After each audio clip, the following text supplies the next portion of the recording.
Hello বন্ধুরা, এখন চলে এসেছি মটরের ঘুগনি নিয়ে আজকে। তো এখানে মটরের ঘুগনি করার জন্য দিয়ে দিলাম তেলটা একটু পরিমাণটা বেশি দিয়েছি, বোঝা যাচ্ছে না এটার মধ্যে। আর দিয়ে দিলাম জিরে, শুকনো লঙ্কা, তেজপাতা আর পেঁয়াজ দিয়ে একটু নেড়ে চেড়ে এর মধ্যে দিয়ে দেবো এখন থেতো করা গরম মশলাটা। এটা দিলে না সেন্টটা বেশ বেরোয়। তো এই থেতো করা গরম মশলা দেওয়ার পর নাড়াচাড়া করে একটু চিনি দিয়ে দেবো, তাড়াতাড়ি করে পেঁয়াজগুলো লালচে হয়ে যাবে, তার জন্য টাইম লাগবে না, নিভিয়ে যায়। তো এটা দেওয়ার পরে এখন দিয়ে দেবো এর মধ্যে পেস্ট, আদা আর রসুনের পেস্ট দেবো, দিয়ে কাঁচা গন্ধটা চলে যাবে।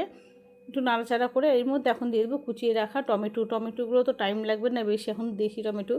তো এগুলো দিয়ে একটু জিরে দিচ্ছি বাটা, হলুদ গুঁড়ো, লবণ আর লঙ্কা বাটা দিয়ে কষিয়ে নিয়েছি। আর আদা রসুন যেহেতু আগে দিয়েছি ওই জন্য এক্সট্রাভাবে আর আদা দিলাম না। এটা কষা কষা হয়ে গেছে আর এর মধ্যে দিতাম ভাজা আলুগুলো। এটা কিন্তু ইফতারের জন্য, এটা আমার বরের দোকানে যাবে, ওখানে ইফতার খাবে, তার জন্য ঘুগনি হচ্ছে। তো এই বিকেলবেলায় করে নিলাম। আর এই যে এখন এটা কষিয়ে এর মধ্যে দিয়ে দিলাম মটরগুলো সেদ্ধ হয়ে গেছে, বেশ সুন্দর করে সেদ্ধ হয়েছে, তাও আমি গরম রাখলাম তাড়াতাড়ি হওয়ার জন্য। তো মটরগুলো দিয়ে দিচ্ছি, দিয়ে ভালো করে ফুটিয়ে নেবো একদম। আর টাইম তো লাগে না বেশি।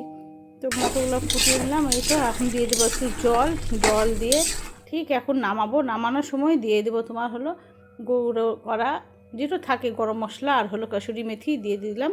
আর টেস্টও যেমন হয়েছে কালারটাও তেমন হয়েছে। তো এই ভিডিওটি এই পর্যন্ত, টাটা।